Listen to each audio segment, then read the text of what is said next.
Jesse. Got Jesse on the mind. Jamie. Well, you're not the only one. Well, no, you probably are, to be fair. That's another story. Yeah. It also doesn't say much about your married life either. Well, I like to think my wife thinks about me from time to time. There we go. Let's Leslie, move, if you're listening, let's move hello. on from that as well.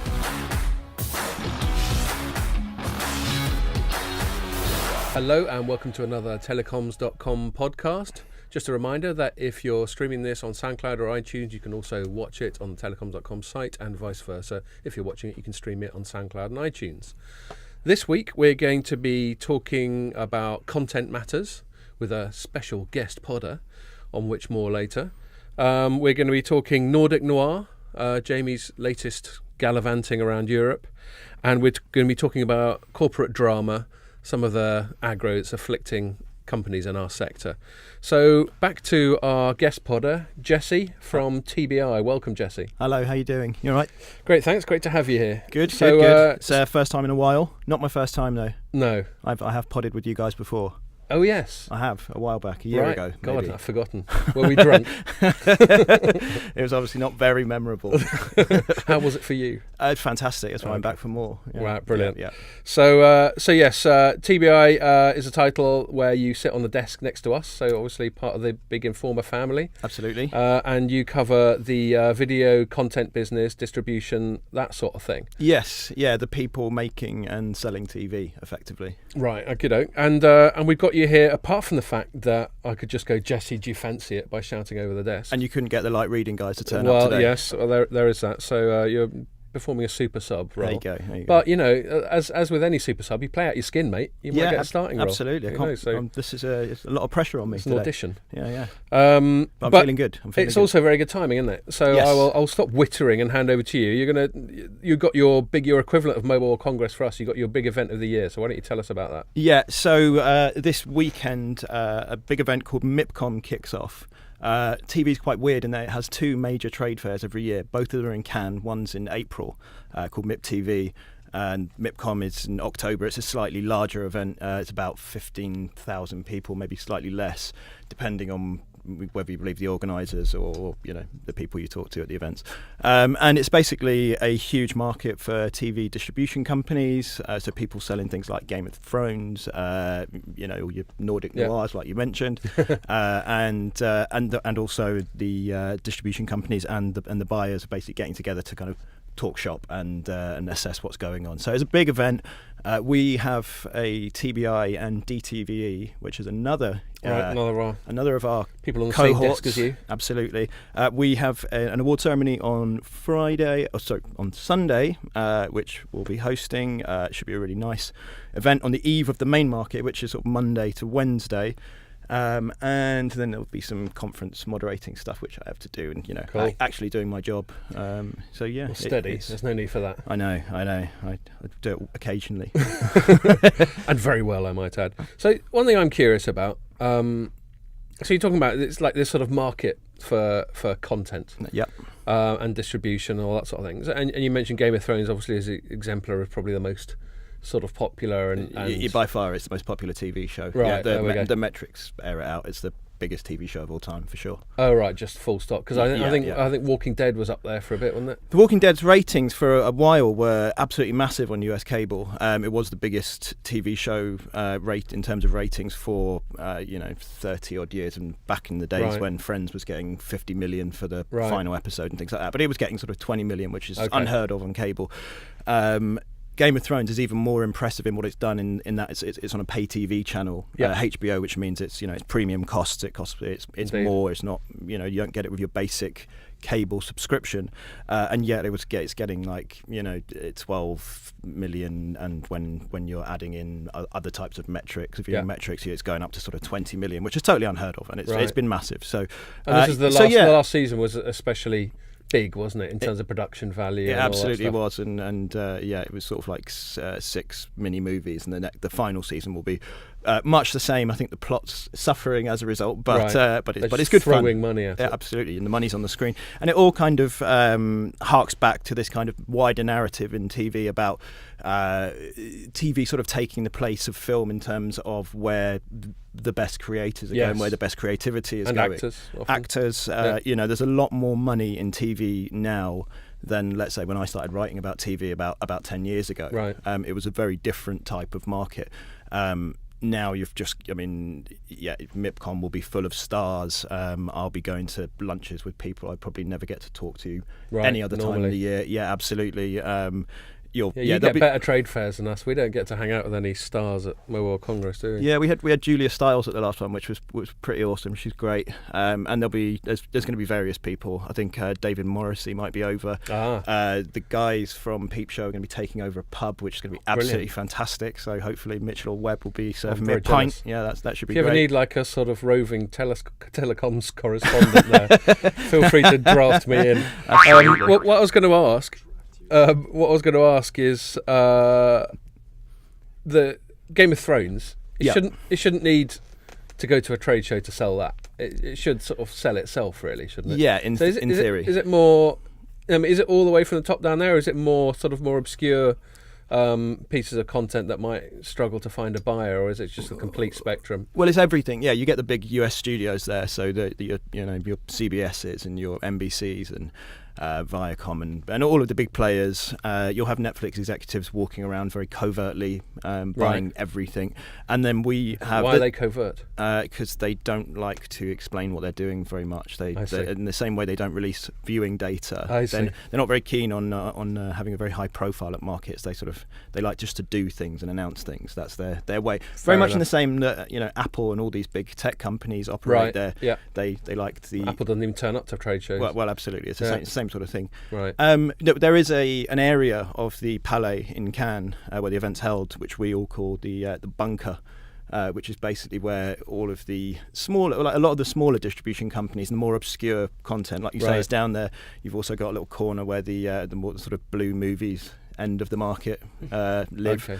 You ever been to that bit? I try and avoid it because I think being around that sort of thing with 50 guys in suits around you is a bit weird. So in general, I was about to volunteer my services for that. The way you describe it, I'd stay away. I think there's unnecessary. But yeah, so you get total spectrum from the crazy Japanese game shows through to your biggest dramas in the world and it's good, and it's TV as a market at the moment, which is becoming interesting to your world and telecoms. You've got loads more telecoms players getting involved in terms of actually financing content. Over in Spain, Telefonica are producing 20 shows this year, or this year and next. And it's a huge investment. They're going to be premiering their new show called The Plague over there. And it's a huge investment. They've got the guy who used to run Turner in Europe commissioning for them, and it's clear that these guys are seeing TV content as a sort of a way to differentiate themselves, because there's so many routes to market now. So many different types of mobile phones and ways to see video, that really the only way that a telecoms company can offer a better service is to start giving these little giveaways. I guess it's kind of come to us and you get this stuff, go to them and you don't get it. It was fighting against commoditization, isn't it? The data, you can't offer anything interesting when you're just doing data or it's hard to have absolutely deluxe data. Voice. You can't offer anything on top, so you're just fighting a battle to the bottom. No, and it's a really interesting thing, the content business model, full stop. As we'll agree that these worlds are colliding. So back in the day, content would be all sort of, let's say video content would be primarily, let's say, broadcast TV, and then you're just selling sort of above the line ad campaigns against that. Absolutely. And then you've obviously got the cinema. So I understand, and I'll let you elaborate on this in a sec, but I understand that the video content business is all about these sort of windows. So a blockbuster movie comes out, first place you can see it is in the cinema, and then there's a sort of cascade of other opportunities, each of which have their own sort of commercial model around them. Is that right? That's absolutely right. So we at TBI have just launched a sort of industry-wide survey. We got the results of that over the last few days, and we've just published a magazine based on it. And basically what we're seeing from the distribution company's point of view is they are desperately trying to get hold of really good stuff, and there's lots of really good stuff out there. So that means a lot of competition. Once they have the stuff, the question is then, what do you do with it? So if Netflix comes to you, like they're doing to almost all the big scripts and all the good shows, they're coming and saying, we'll give you a really nice big check up front, but we want everything. We want it, basically, it's not yours anymore. We take this for, the holdback on that will be 3 years minimum. So that means in 3 years' time, they might be able to sell secondary pay TV window rights to someone, or syndication rights. So they're sort of interrupting that cascade model that I was talking about. Absolutely. They're completely disrupting the distribution model. And the question for the distributors is, do you go for the check up front, or do you do it in the kind of traditional way where you sell it piece by piece, territory by territory? In theory, you can earn more money that way, but it's obviously a lot more work. So, and presumably there are spreadsheets that sort of facilitate that calculation. I think there probably are many people right now, with a lot of questions on their mind going into MIPCOM. Right, and Jamie, as you were talking about earlier, I mean the business model for telcos for our channel is interesting, because as Jesse was saying, you can get hold of a bit of content, but then what do you do with it? I.e., how do you monetize it? How do you get ROI on that bit of content? And you were saying that one of the reasons to do it is just to differentiate. But I don't know. I mean, I think the telcos are just really bad at it, and I don't know. I mean, you've been writing quite a bit about this recently. Yeah, I've been writing quite a lot about the sort of the content side, and I just don't think they're very good. Because I mean, correct me if I'm wrong, Jess, but a lot of the time these studios, when they're sort of like buying content, they're gambling essentially. It's impossible to pick a winner every single time. But they take on those with that risk. They know that 90% of what they buy is just going to be okay. And then you just carry on buying until you find that excellent one. Yes, you'll find lots of people saying things like, just try and win more than you fail. Basically, is that sort of just classic entrepreneurial sort of approach. Yeah. But that's where the big falling point for me is to the telcos. I mean, they've never had that attitude of fail to succeed, right? Fast fail. The fail fast. It's all about accruing numbers, right? It's subscriptions, and I mean, it is. Yeah. So it's a cultural thing, and it's a complete cliche, because they're always told how to take on. The big area in which Jesse's world and ours overlaps is from the perspective of our industry. They refer to big internet players and companies like Netflix as OTTs, because they define their activity by their impact and their relationship with the network. So OTT is over the top of their network. So there's all this money being made by massive internet players, of which the operators are not getting a piece of the action, other than the need for people to subscribe. But that's that's what they're trying to do. They're trying to fight their way into that sort of area of the industry. And I just looking at it, I think, what's the point? They're not very good at it, so why not actually do something they are good at? Or get better at it. Well, I don't think if they get better at it, other people are just going to be always going to be raising their game as well. So I just don't think the attitude or the risk appetite is there to actually sort of make a play of it. So why not do something that they're good at? And what this kind of leads to is the question for the telcos is, what do you do then? So is it today? Does AT&T go out and buy? Well, they are buying Time Warner, right? So they're buying a studio, which owns HBO, which does Game of Thrones. Does Game of Thrones. It's not a bad purchase, is it? It's a very nice one. It's cost them a lot of money, though. I think it's the biggest corporate deal in US history. Right. But you've got to look at their competitors and say, well, does one of you go out and buy Netflix, right? Yeah. Netflix is got huge debts, and there's more and more being written about their kind of the debt, how they can leverage that, and what's going to happen in the long term. But in theory, someone could buy them, and they've got this fantastic product which they can distribute directly to their consumers, and perhaps that puts them at a competitive advantage. But having said that, it's really expensive. There's lots of debt. Who's to say that the rate of subscriptions will continue at the rate they are at the moment, which are very good. A lot of the forecasts for the next 5 years are very good, but 10 years down the line, is it a good purchase? Don't know. The last time AOL and Time Warner merged, it's known as the worst corporate merger of all time. Bubble hubris. It was an absolute disaster. It cost them $99 billion. Right? That was the loss they made on it. I know. They were just, every year they were just writing off billions. Yeah, I mean, they 1 quarter they wrote down 99 billion, which is just insane, right? So that's the problem. And then, but like you say, Jamie, there is an issue there. There's a cultural issue in that they know they need to do something, but what is it they do? And I don't think anyone's necessarily come to a kind of right conclusion this is on that something yet. we were talking about earlier this week, and it's something I've said in the podcast a couple of weeks ago, and the telcos have a very, very unique relationship with us as consumers, because you only have one smartphone provider or one connectivity provider. So they've got like an exclusive gateway to you as a consumer. I mean, you're on EE, aren't you? Yeah. So EE has an exclusive gateway to you. Potentially, they don't exploit it. No, exactly. So, I mean, that's something that could be exploited. Yeah. We like the Disney sort of content aggregator that came out earlier this week. Was it Movies Anywhere? Yeah, so that's been kind of there's this concept of digital lockers. So it's somewhere that you can download mainly movies. It's more a kind of a movie issue, and put stuff in one place, and then you can then go and access that content on whatever whatever so device like you've got. It's kind of like a cloud storage. Thing. Yeah, right. Exactly. Well, no, I mean, it's basically a gateway to. I mean, a gateway to all the gateways. Yeah, isn't it? So, absolutely. right. Yeah, you don't okay. have to open 15 different pages to access 15. It's all there for you. And we were, like you say, we were having a chat about this, and I was actually speaking to an international TV executive who works for a very big cable company a few weeks ago, and he was talking about this concept of rebundling. So at the moment, you've got in the US, a lot of people are cord cutting, so that means they're getting rid of their pay TV subscriptions and they're going to Netflix or. Okay. And as a result of that, what you've seen is a lot of companies launching these sort of OTT, what they call skinny bundles, which are sort of pay TV packages, which don't cost like $100 like it does. They cost like $40, $50, whatever. So it's quite a significant saving.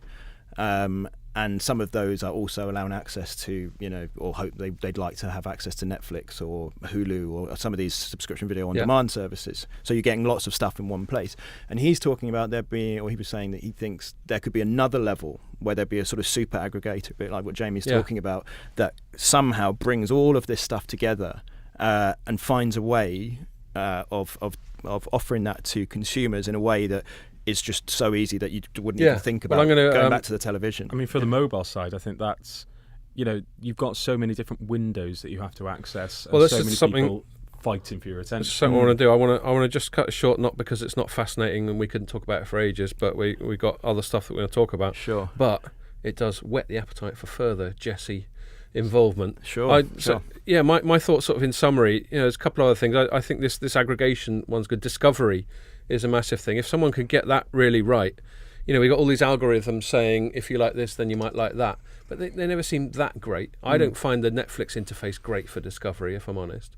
And they're considered the best at it. Well, there we are. I mean, like you're right, it's not fantastic. And then the other thing that occurs to me is the sort of windows. I agree with Jamie's point about how it's not a core competence of operators to do this content stuff.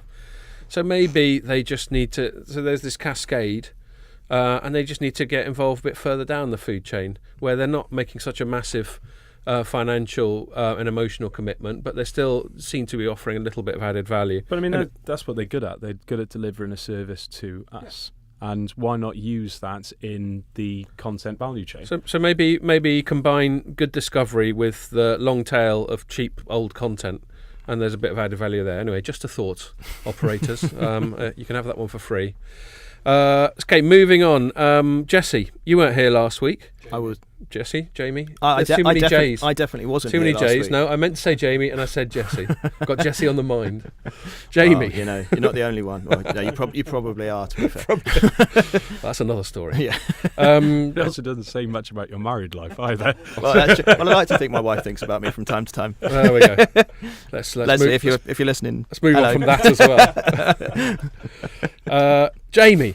There we are. Right, second time. You weren't here last week because you were gallivanting around Finland. Yes. Is that right? Tell us what you're up to. Helsinki. So I was at a conference where I did a couple of talks. It was the Nordic Digital Business Summit. And it was all right, actually. It was addressing digital trade, essentially. And I think that's something that everyone seems to talk about, but no one seems to get, which is... completely baffling considering how many people are saying that they're digitally ready and that and digital's just become a cliche, isn't it, of business. But I think it's a very true point. I think a lot of people, you look at websites, you look at business models, they do digital badly. For sure. Oh, absolutely. Like your bank. Like, have you ever tried? Like, my bank is bloody. It's terrible. Their app is awful. It's got better in the last sort of couple of months when they've gone from primarily on the web on the sort of the laptop onto the actual mobile.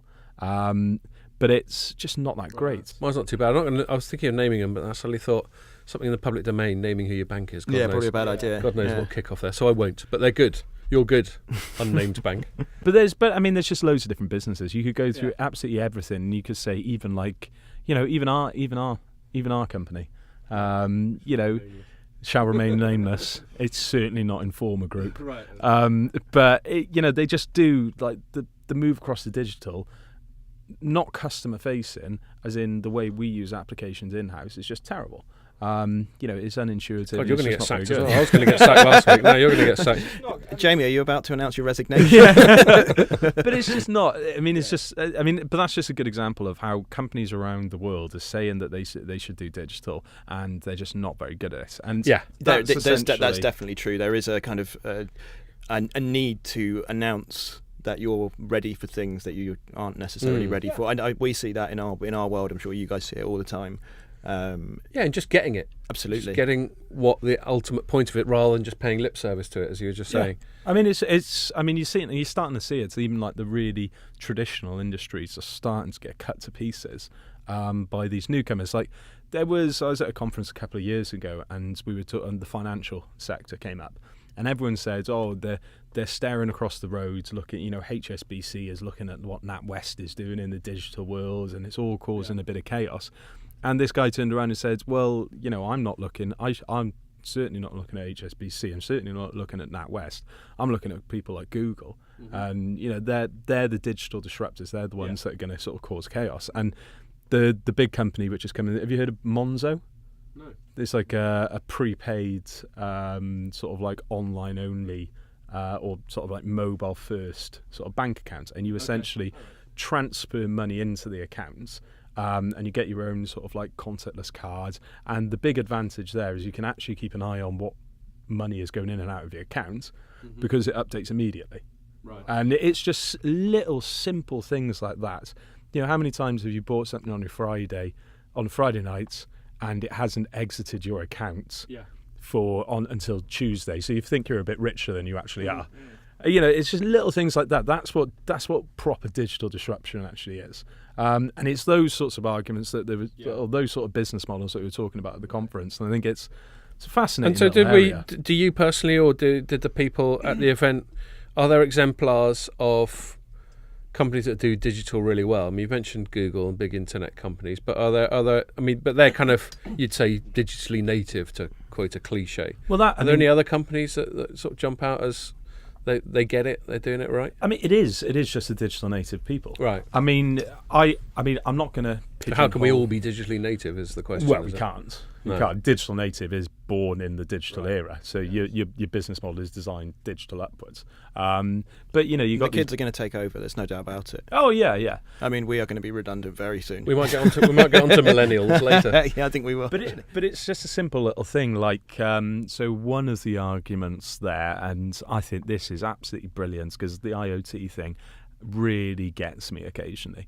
And someone stood up and actually said, just because we can connect everything doesn't mean we should connect everything. And this was the top. A bit gratuitous, doesn't it? Well, then we get back to the connected fridge and all that stuff. Well, I mean, not necessarily connected fridge, because I can see a possible use. There is a possible use in terms of sort of like disrupting the retail or the grocery industry. Yeah. So there is a potential use. But like when you're connecting your coffee machine, or they did, someone gave an example that there is a Las Vegas casino which decided to connect their fish tank to the internet, so that it could monitor the water, it could automatically feed the fish, so you don't have to worry about that sort of thing. It could see if it was too dirty, so you could send someone over to clean it. Right. But they didn't put the proper safeguards in, and the casino got hacked because that thing was an open gateway to the internet. That was a vulnerability. Well, you wouldn't want to be a casino offering the world your cash, would you? No. It's not a great business model. But it's just one of these things. Like, I mean, that is the whole thing about IoT, which I don't get, is that there's this huge excitement about, oh, we've got to get everything connected, and then all of a sudden, frivolous, pointless things are connected, and everyone goes, well, actually, this IoT thing's a load of shite. I mean, why would I want a you're not selling it to connected coffee. Why would connected coffee cup or connected fish tank, toilet roll that shouts when there's no toilet paper left. It just seems like it feels like it's encouraging people to be a bit lazy, to not think for themselves, and in many occasions, and it's taken away from the genuine breakthroughs which aren't as exciting. No. So they're going to be industrial first anyway. Like I say, 99% of the IoT benefits and the AI benefits we'll never see or actually realise what's going on. But that doesn't make for a cool sort of story on the front page of the Times where they'll have some robot that rescues a kid from a well. Or you got some arsehole in Silicon Valley like talking about, I don't know, a chair that spins for you, or finds the perfect that comes on so to you don't hurt your back. That comes on to a point I wanted to make before we move it along. Is I've often felt, I've been a sort of tech journalist for a sort of decade plus, and I've often felt going to trade shows such as CES in Vegas, that you see a lot of the stuff, and the phrase that always occurs to me is a solution looking for a problem. So they come up with stuff and you go, look, your days of having to work out when to spin your chair all for yourself are gone. That hell is behind you. And you realise that for everyone, it's not only is it not a problem, and occasionally you get companies like Apple that provide things people didn't know they wanted, and fair play to them. But 99% of the time, it's solving some incredibly tiny, trivial first world problem. And it just doesn't seem to have been sort of very well thought through. But I think that's one of the things that's one of the big revolutions we're going to, or revolutions. I'd say that I said that, and I completely disagree with it, because you've got these certain saves us the technology. problem of arguing with you. Well, yeah, but I mean, everyone thinks like it's going to be the golden egg, and one of the ideas is that it's going to make us much more productive, and I just don't think it is. Just primarily because you look at all the breakthroughs that are happening at the moment, and they're not really breakthroughs. You look at what happened in the 20th century. And those technological breakthroughs had a fundamental impact on our lives. When we're talking like the combustion engine, ubiquitous electricity, indoor plumbing, email. These were things which fundamentally changed how we work and live. Yet we're talking about automating certain tasks that are mundane. We're talking about, connecting your coffee machine so you can save 30 seconds when you know that it's out of coffee. These aren't, and something like autonomous cars, that's going to make a fundamental difference. I would say transport is probably the only place where you can really see this making a huge difference. But that's why we haven't seen the massive productivity gains, because the breakthroughs, which we're talking about, breakthroughs are nothing compared to, how fundamentally how it shook the foundations of our society in the 20th century. Well, one thing I'm going to just sort of wrap up on before we move on is also it's not just productivity. A lot of time this is sold in terms of cost saving, and I wonder, get back to your Vegas aquarium thing, what the saving, so you're buying the software, you're buying the sort of service contract and all that sort of thing, and you're buying the consumables that presumably gets thrown in, how much cheaper that is than getting some dude just come round and walk around the casinos and go, Dan, that's dirty. Look, fish unhappy. Feed fish. So yes, there's that. All right, I'm going to move on. I've got a couple of stories I wrote about this week, just to do with what I'm calling sort of corporate drama. I'm not going to talk about it too long because it's sort of dry legal stuff, but it's sort of noteworthy nonetheless. Earlier on the week we had Qualcomm got fined by the Taiwan Fair Trade Commission to the tune of about $750 million. And what's interesting, other than the fine itself, is what Qualcomm's getting done for, which is typically in the area that tech companies for the last couple of decades have got done for, like Intel, Microsoft in Europe, which is basically when you've got a big enough share of a market, different rules apply to you. And if business practices that you could get away with if you had like a 5-10% share of the market. If you've got a 60% share, you can't. And Qualcomm's being accused, and I'm not. Believe me, Qualcomm. I'm not going to pass judgment one way or the other, and they're going to appeal, and they've got lots of lawyers that I'm acutely aware of, as I haven't got any lawyers. But they're getting done for what in this case the Taiwanese are saying is unfair business practice. It's basically holding the market to ransom and all that sort of thing. So yeah, that's one interesting one. And the most interesting thing about it from Qualcomm's point of view, and you might not know this, is that they've got a business model where they sell chips. Everyone knows that Qualcomm sells chips. A big part of their business, and the original part of their business, was always just the modems rather than the actual processors, which is what a Snapdragon's largely made out of. It's just the modems, i.e. the thing that you use to connect to the internet or to the network. And they sell you the chip, so you go, yes, Qualcomm, I'll need 1 million chips for my new smartphone, and they go, that's fine, they're $5 each, and you go, okay, here's $5 million. But then there's a licensing model on top of that, whereby you pay them an additional amount depending on how many of those phones you actually flog, and what the value of those phones is. So what's underpinning a lot of this aggro is Apple, which uses Qualcomm modems. It does its own actual chips processors called these A series, but it still uses Qualcomm modems, and they're going, why should we have to pay you on top of twice? Yeah, exactly.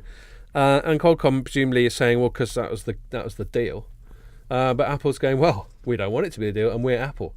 So that's a sort of existential problem for Qualcomm, because if Apple succeeds and all these other countries succeed in saying that we don't like that business model, and they've got a real issue with about half of their core revenue stream. I was going to say revenue streams are immediately under serious strain, and you'd then be looking at corporate restructures and the majority of their revenue stream. It could be. Do you know what? I should have done the maths before we came in to tell you.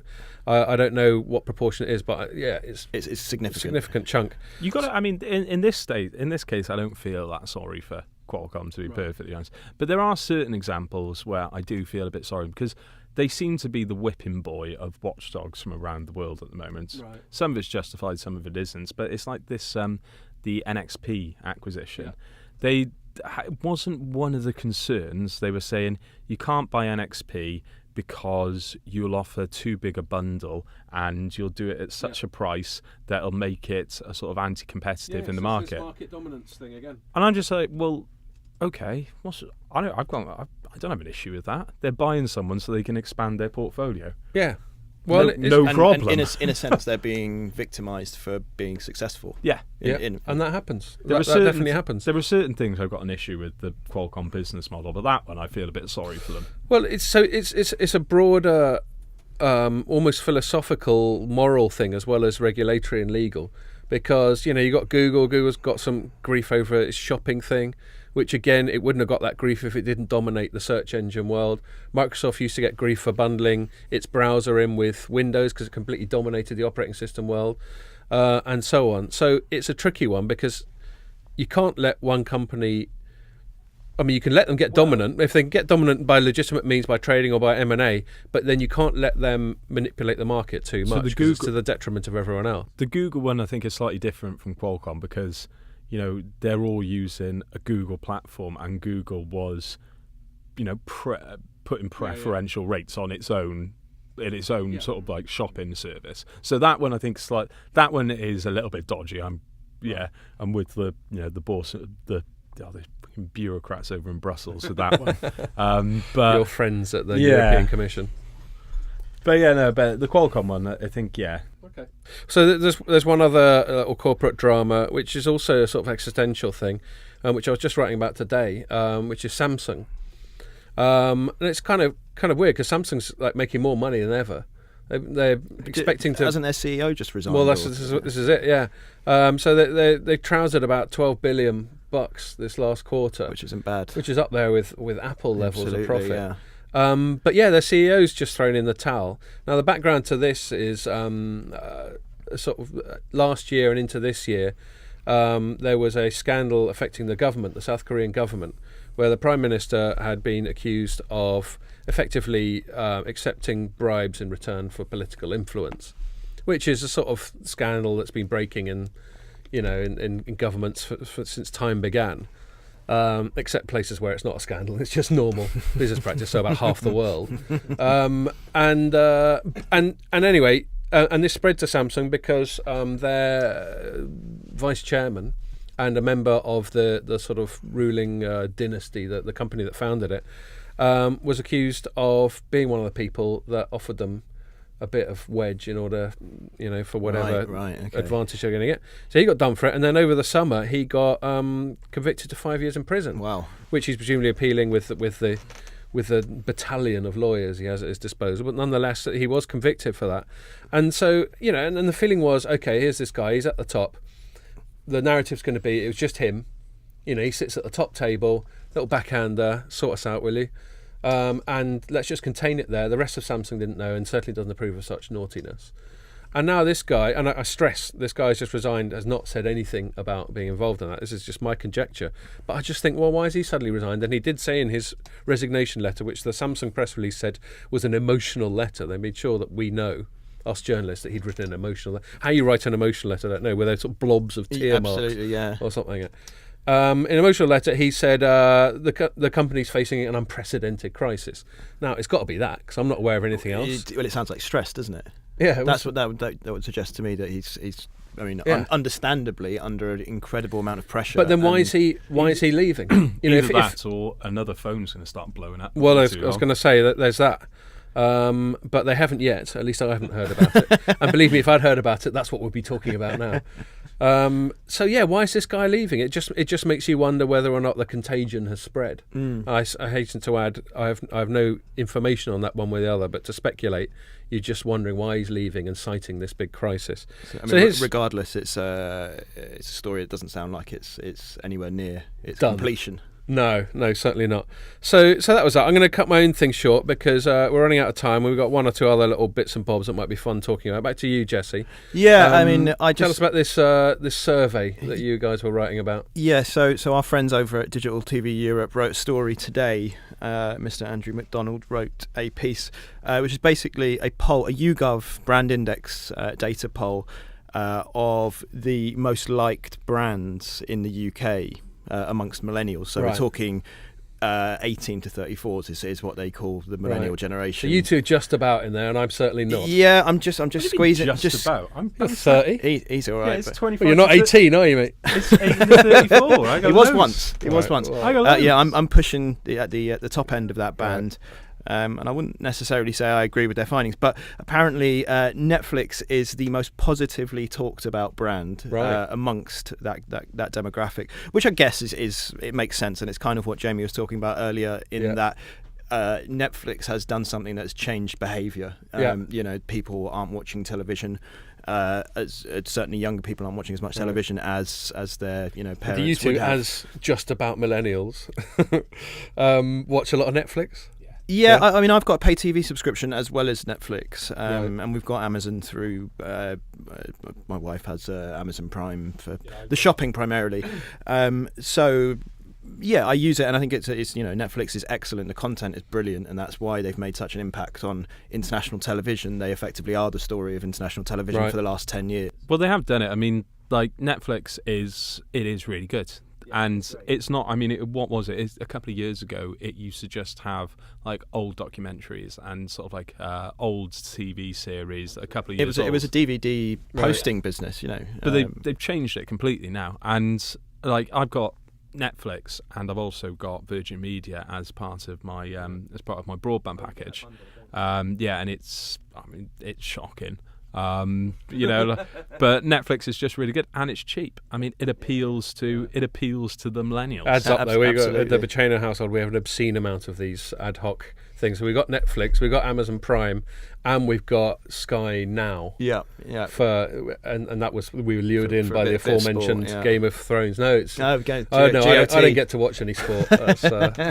No, it's a Game of Thrones thing, and it is good, for sort of general box sets. I think we watch things like The Wire and The Sopranos and stuff like that on it.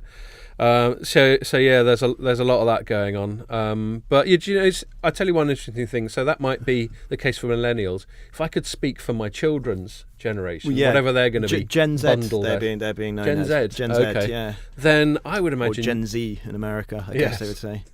I would imagine YouTube is going to be an incredibly trusted brand, because I swear my kids probably watch the majority of their screen time on tablets on YouTube. That's Is that because they haven't got into, because you can't really get TV series on there at the moment, can you?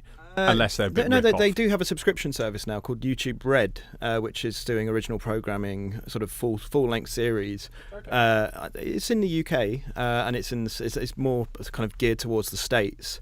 And a lot of the stuff they're doing actually is for kids. It's a lot of preschool stuff and stuff for 6 to 11s, and so they are kind of pushing in that direction. I mean, what the big thing is for YouTube, and where YouTube has made a difference to viewing and will continue to do so, is you've got these sort of YouTube stars who are making obscene amounts of money. There's a street down in Brighton, like PewDiePie. Where, I mean, he's another thing altogether, right? But there's a bunch of British. Some of his statements. His attitudes towards Judaism. You've got a street down in Brighton where a bunch of British YouTubers, they're all about sort of mid-20s. They jumped on the internet 10 years ago and started making videos. Girl Zoella, who was on does makeup tips, and her boyfriend or husband has a channel. I actually interviewed him once. His name's Joe Sugg, I believe. You probably get that wrong, but and these guys paid off their houses up front. They don't have mortgages because they've made so much cash. It's unbelievable. Both my kids, but especially my son, 13-year-old boy, it's nearly all just YouTubers doing stuff. I think their favourites, both of them love people that are talking over games. So they'll play a game and they'll narrate it, and it'll just be silly, and all that sort of thing. They absolutely love it. Right, we're really running out of time. I've got one last thing while we're talking about TV. Oh, can I just jump in very quickly? Yeah, go for it. Along with Netflix, the other brands were Facebook, so unsurprisingly, Apple, unsurprisingly, Airbnb, Spotify, iPhone, and then you've got IKEA. Apple and iPhone. Apple and iPhone, they're considered two separate brands, which is interesting. Spotify, PlayStation, fair enough. And then you've got IKEA and Wetherspoons. So that says something. Rounding it off. Yeah, rounding it off. So, good old Wetherspoons getting in there. I guess it's the 18-year-olds. Cheap furniture and cheap booze seems to be the common thread there. Cheap documentaries. And yeah, absolutely. Free content. Millennials are skint. Can you confirm that millennials are skint? Well, I'd like to have some more money. There is that. Yeah. We can talk about my salary afterwards if you want. have lots more money. Okay, last thing. We can't end this week right now talking about the sort of content business without talking about one Harvey Weinstein, I think Weinstein. It is. Yeah. So I'm not going to get into it too much because it's a bit of a sort of sordid business. It's horrible. It's really horrible. But yeah, I think the thing that interests me, rather than hashing over what anyone can read in any paper or any news bulletin, is the business. So you're in the sort of content business. It seems to have created a bit of a bigger crisis beyond just the man himself within the business, because there's certain standards of behaviour which I think we can all agree are not cool, and may or may not turn out to be illegal as well. But then there's the sense of how many people knew what he was up to. Some of these people who are coming out and denouncing him now, why were they so quiet for so long, and all that sort of thing. Do you think this is going to have a really big impact on your business? Well, it's caused an existential crisis in Hollywood. There have been rumours about this sort of thing for years. Seth MacFarlane made a joke about it a couple of years ago. Yes. There are jokes in 30 Rock about Harvey Weinstein's behaviour. There's a character in a show called Entourage, which is a kind of Hollywood drama send-up sort of thing from a few years back. And there's a character in there who plays this kind of big, overbearing, aggressive producer, and he was modelled on Harvey Weinstein. Right. So people have known about his way of being Broad for a long MO. time, and the question is how deep does this go? It looks like it's going to be a crisis that's going to really, really damage Hollywood. Certainly, the image of Hollywood is good or bad depending on your viewpoint already. And it really stinks, and there's definitely going to be more fallout on this. To me, it's looking like it will probably be Hollywood's version of the sort of Jimmy Savile saga over here, which is pretty awful. And there's some absolutely horrible stories. I mean, I know things about TV which I certainly couldn't say on here without getting sued. Right. But certain please don't people, then. I really won't. I do plan to keep my job and keep you guys in the job. Like we said, we haven't got that much money, so anything I get is decent. But I mean, certainly I know of behaviour from big stars that is really unacceptable. Yeah. And like you say, whether this behaviour is a legal issue or not, I don't know. In some cases it probably will be, and some it won't. But it's certainly a big issue, and it's not very nice. I write about people buying TV shows, and suddenly I'm having to write stories about actresses having to do absolutely horrible things. And I don't want to do that. So it would be nice if it went away, but I don't see it happening anytime soon. I can see it as being a big purge, and the without in any way sort of mitigating the actions of the person, there seems to be quite a big witch hunt now towards everyone being asked, and we predicted this, we were first chatting about this a week or two ago just in the office, everyone now being asked to make a statement on it, and if they're not sufficiently condemnatory, they're sort of almost being branded as guilty by association. So you can see this spiralling big time. Absolutely. And there's also this kind of, when you're talking about that element to it, there's a question as to, as you mentioned, who knew what beforehand. So people are, one of the accusations towards certain people is that they're, making these kind of condemnatory statements, and in fact they were probably facilitators of the behaviour in the first place. So should they even be saying anything? But then if you don't say anything, you're kind of guilty by association. So clearly it's going to take more people down. This isn't just a Harvey Weinstein issue. Right. Okay. Well, on that note, I guess I'll just reflect that being part of that industry must be both interesting and, if you're actually in Hollywood, pretty alarming at the moment. Yeah, I would say it's not a very nice place to be. I'm kind of pleased to be insulated from it. Okay, on that note, thanks a lot for listening, and please join us for the next one.